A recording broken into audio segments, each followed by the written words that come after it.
Alors oui, effectivement, j'ai voulu réagir à ça parce que je trouve ça étonnant, surtout de dire que c'est ça la France. Je suis désolée. C'est aussi ça la France, c'est ce qu'elle a dit. Elle commentait Valérie Pécresse qui parlait du sapin de Noël. Alors du moi, foie gras. je pense que la France, c'est la France des terroirs. C'est la France de nos agriculteurs, de nos éleveurs, de ceux qui ont appris et qui perpétuent des traditions un peu séculaires et qui ont tout intérêt à perdurer. Alors moi, je veux bien qu'on soit écologiste, qu'on défende une certaine idée. Qu'on défende en ce sens. Elle accepte. Moi, je veux bien qu'on soit écologiste et qu'on vive en adéquation avec ses propres valeurs, mais je ne vois pas pourquoi on veut les imposer aux autres. Et d'ailleurs, quand on s'amuse à regarder ce que contient ce fameux faux gras, il contient des graisses polycarbonées, polysaturées. Il a quand même un Nutri-Score de D, ce qui n'est pas quand même terrible. Il est fabriqué en Allemagne, dans un pays où l'électricité est produite avec du charbon. Alors ça fait la cohérence, c'est pas tout à fait au rendez-vous. Ensuite de quoi on a de plus en plus de crèmeries végétal, alors c'est ce qui est quand même assez paradoxal. Alors le fromage végétal, il faut savoir qu'il est fait avec des noix de cajou, et pour que ce soit bon, c'est mieux ces noix de cajou qui viennent du Vietnam, vous voyez. Donc les hypocrites écolos qui ne veulent pas manger de viande, qui mangent des faux steaks, qui sont bourrés d'additifs, de conservateurs et de graisse, eh bien ces gens-là feraient mieux de manger de la faille. Je comprends pas pourquoi ils veulent absolument des ersatz de ceux qu'ils ont quittés. Peu importe ce qui rentre dans notre corps, c'est mauvais pour la santé, on ne maltraite pas les animaux. En tout cas, on n'est pas complice de ça. Il y a quand même un moment. Je ne m'exprimerai évidemment pas sur cette affaire dont je ne connais rien. De toute évidence, il y a un malentendu. Il y a des mots aussi très excessifs de la part de ce professeur d'allemand qui parle d'entreprise d'endoctrinement, etc. Donc, de part et d'autre, il y a quand même une escalade dans les prises de parole. Ce qui me désole, c'est que les instituts d'études politiques à Grenoble et ailleurs sont d'abord des lieux de réflexion, de pluralisme et de diversité. Je rappelle que Sciences Po a été fondée en 1872 par Émile Boudny, précisément pour recréer des élites intellectuelles en France, et non pas pour être dans une glaciation ou une uniformisation de la pensée. Ce sont d'abord des lieux de débat, de recherche, et je trouverais tragique que ces lieux, qui sont des lieux non seulement de réflexion, de formation, mais aussi de recherche, soient monopolisés, et que finalement, à force de petits renoncements, de petites lâchetés, de petits accommodements, eh bien tout cela conduise à une grande censure. On vient d'évoquer l'idéal que devraient être les instituts d'études politiques. On sait bien aujourd'hui qu'ils ne représentent plus rien par rapport à cet idéal. Et le problème, précisément, est ce professeur d'allemand, au contraire, en ayant eu le courage de dénoncer un climat délétère au sein de cet IEP de Grenoble, aurait dû être, sinon félicité, du moins laissé tranquille. J'ai eu la chance d'entendre ce professeur d'allemand en détail dans l'émission d'André Berkoff à midi sur Sud Radio, et je ne vois pas au nom de quoi on se permet de sanctionner une personne qui a au contraire le courage de dire la vérité dans un univers où en général elle est étouffée. Donc je ne vois pas. C'est un signe de plus de l'étrange démocratie dans laquelle on vit. Bertrand Perrier, est-ce que vous êtes d'accord pour dire en tout cas que, on va prendre l'exemple de Sciences Po, mais d'autres aussi écoles d'élite et de la République, qu'il y a un climat peut-être très très politisé de part et d'autre qu'il ne devrait pas y avoir, ou qui devrait être encadré, Bertrand Perrier? C'est pas nature politique. D'accord, mais toujours eu à Sciences Po, pour y avoir été étudiant il y a très longtemps, un climat politisé, et c'est parfaitement normal. Ce sont des jeunes gens qui ont choisi de faire des études autour des sciences politiques, des sciences humaines et sociales, et donc il est parfaitement normal qu'il y ait un débat politique au sein de ces instituts d'études politique précisément, et on y invite des gens pour faire des conférences, des journalistes, des hommes politiques. C'est un lieu de bouillonnement et ça est très bien.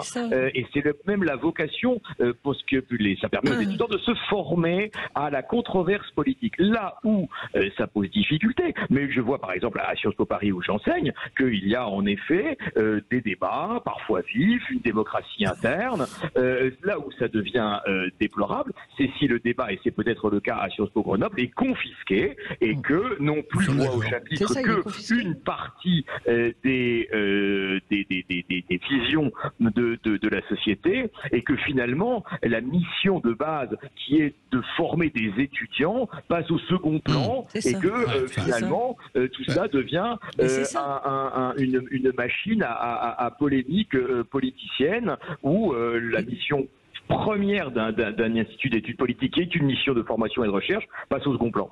Michel Pouzol, 3 condamnés à mort exécutés au Japon. Alors c'est une première depuis 3 ans, donc 2019. Ouais.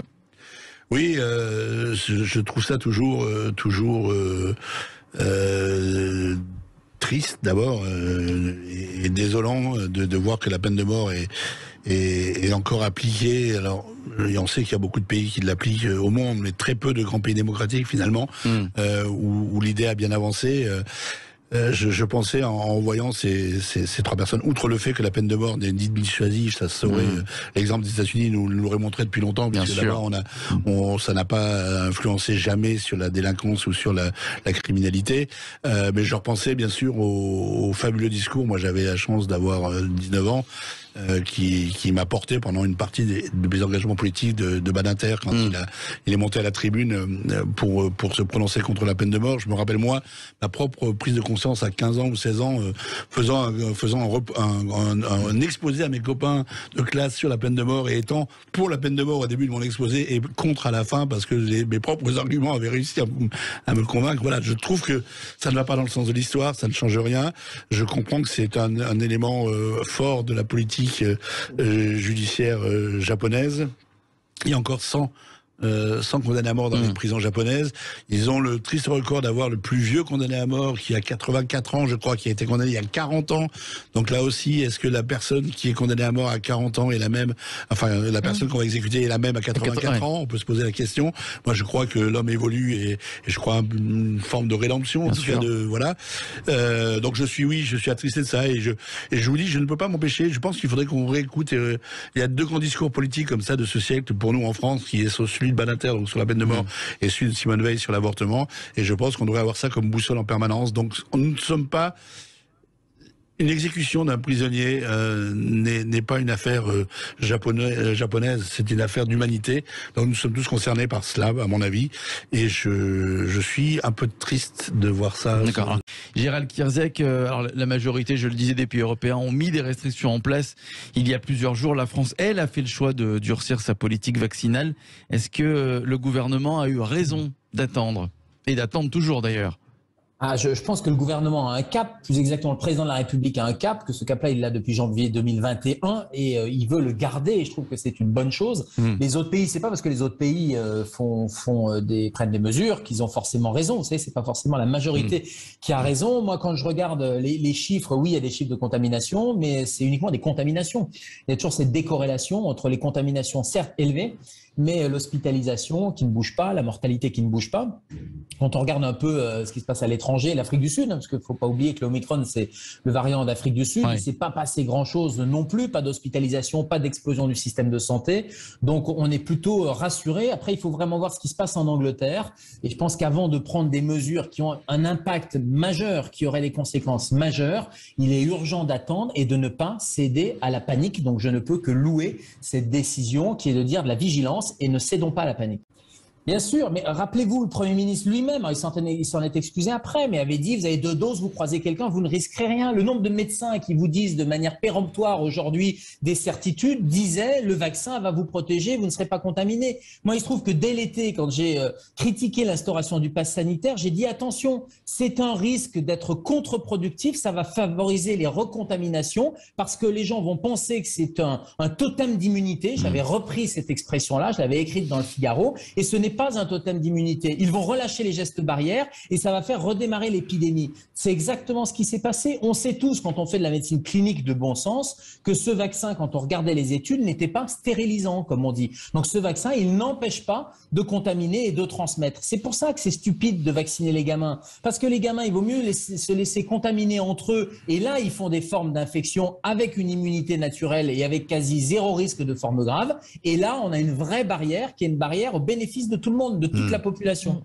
Sinon, on va courir après, on va vacciner en permanence. Vous voyez bien, on commence à nous annoncer. Ah bah oui, on parle déjà de 4e dose. Ouais, bah oui. Alors, Gérald Kierzek, effectivement, alors ce n'est pas la solution, ce tout vaccinal. Voilà. Comme disait Philippe Bilguer, le moment où on s'est trompé, c'est quand on a dit le vaccin, on est sauvé. En fait, le vaccin, c'est une arme et c'est pas la panacée. Ça suffit pas. On sait très bien que le vaccin, ça ne suffit pas, ça n'empêche pas la transmission. Il faut vacciner encore une fois ce qu'on dit, mais depuis des mois, ce que toutes les études ont dit, mais en fait, elles ont été dévoyées pour des raisons marketing, pour des raisons politiques, pour des raisons tout ce que vous voulez. Ça protège des formes graves, les plus fragiles. Donc, il faut vacciner les gens qui sont à risque de formes graves. Mais plus de 65 ans, et plus on vieillit, plus on est à risque. Les patients obèses et les patientes obèses et les gens qui ont des très grosses maladies chroniques. Point barre. Les autres, il faut laisser ces patients se contaminer parce qu'ils font très peu de risques. Ouais. Deuxièmement, il faut doper l'hôpital. Si vraiment le gouvernement a peur que ce soit l'hôpital qui craque, qu'est-ce qu'on fait depuis 20 mois ? Qu'est-ce qu'on attend depuis 20 mois plutôt que d'avoir un discours complètement anxiogène et de faire paniquer les gens? Au passage, à chaque fois qu'on a eu des discours alarmistes, ça ne s'est jamais produit. Le Premier ministre l'a dit il y a quelques mois, on ne met pas de nids supplémentaires à l'hôpital comme ça, c'est pas comme acheter un lit à Ikea, c'est ce qu'il a dit Jean Castex. Oui, mais chaque année, on a les mêmes, année, on a les mêmes problèmes. Alors, donc Jean ça Castex, prend du temps. Non, mais Jean Castex, on continue à diminuer le nombre de lits. Hein. Ouais. Eh bien sûr, et Jean Castex, il était directeur de l'hospitalisation de 2005 à 2007. C'est lui qui a introduit l'hôpital entreprise et les restructurations et la tarification à l'activité. Donc il est un peu en difficulté sur ce sujet-là, mais tout le monde peut se tromper. Donc on peut faire son aggiornamento et dire je me suis trompé, surtout que les Français attendent politiquement une rénovation de l'hôpital. Qu'on soit de droite, de gauche, qu'on soit n'importe quelle religion, etc., c'est un sujet de consortium social. C'est un sujet de cohésion sociale. Donc allons-y sur ce sujet et arrêtons d'emmerder les Français, pour paraphraser Pompidou, parce qu'ils commencent à en avoir marre.